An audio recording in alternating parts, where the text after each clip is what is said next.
Antes do início da colonização portuguesa no território que hoje corresponde ao estado de Sergipe, a região era habitada por diversos grupos indígenas, como os Tupinambá, Quiriri, Boimé, entre outros, que possuíam suas próprias línguas, crenças e costumes, bem distintos dos do colonizador europeu. Em 1590, por ordem da coroa portuguesa e sob o comando de Cristóvão de Barros, um exército vindo da Bahia entrou em confronto com os indígenas locais, matando muitos e escravizando outros, enquanto aqueles que conseguiram escapar se refugiaram em áreas distantes do litoral. Com a conquista consolidada, Cristóvão de Barros, o primeiro capitão-mor de Sergipe, começou a organizar a nova capitania, fundando a cidade de São Cristóvão como sua capital e dando início à distribuição de terras, chamadas sesmarias, a todos que desejassem estabelecer-se na região. Para ajudar na administração, o rei de Portugal nomeava pessoas para ocupar os cargos de ouvidor e provedor-mor, responsáveis pela justiça e finanças, além de designar funcionários como almoxarifes e escrivães. A gestão das questões internas era tarefa da Câmara Municipal, que funcionava em São Cristóvão. No início da colonização, a distribuição das sesmarias beneficiou tanto os participantes das batalhas de conquista quanto imigrantes provenientes da Bahia, Pernambuco e outros portugueses. O objetivo era o cultivo de produtos como feijão, fumo, mandioca e o manejo de rebanhos. A ocupação do território começou nas terras próximas ao Rio Real, na divisa com a Bahia, e foi avançando gradualmente para áreas mais ao norte, alcançando o Rio São Francisco. Primeiro, as terras litorâneas foram ocupadas, e só depois o povoamento se expandiu para o interior da capitania. Assim, no início do século XVII, a colonização se estendeu para o agreste sergipano, com a ocupação de Itabaiana e Simão Dias, ao longo do rio Vaza-Barris.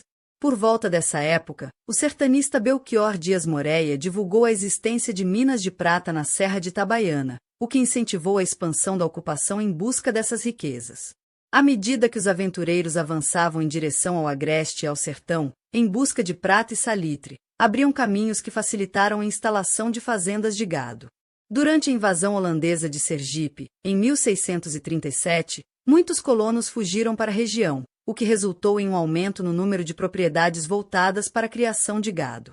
Após a expulsão dos invasores, a coroa portuguesa retomou o controle sobre a colonização, concedendo sesmarias maiores com o objetivo de acelerar o povoamento e afastar o risco de novas invasões, além de incentivar a busca por metais preciosos nas terras.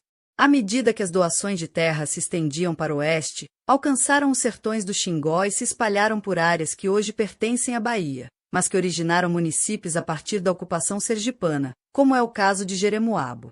Durante o século XVII, o surgimento de novas povoações em diversas regiões de Sergipe evidenciou a expansão do povoamento. A capitania continuou a ser administrada por capitães-mores, nomeados pelo rei de Portugal, que governavam sob a supervisão do governador-geral do Brasil, situado na Bahia. Apenas uma Câmara Municipal funcionava na cidade de São Cristóvão. Entre o final do século XVII, 1698, e as primeiras décadas do século XVIII, o surgimento de vilas como Itabaiana, Lagarto, Santa Luzia do Itanhi, Santo Amaro das Brotas, e a criação de Vila Nova do Rio São Francisco ampliaram o número de câmaras municipais em Sergipe, pois essas funcionavam apenas nas vilas e cidades. Com a criação da Vila de Tomar do Jeru, em 1750, a capitania de Sergipe, ao final do século XVIII, contava com a cidade de São Cristóvão como capital, além de 6 vilas e 4 povoações, como Laranjeiras, Pacatuba, Japaratuba e São Pedro, Porto da Folha. A população de Sergipe em 1800 era de aproximadamente 55.600 habitantes, a maioria vivendo em fazendas, sítios e engenhos, configurando uma sociedade predominantemente rural. Nessa estrutura social, os proprietários rurais gozavam de grande prestígio e poder, o que os levava a desafiar, em algumas ocasiões, a autoridade da coroa, especialmente quando se tratava de impostos.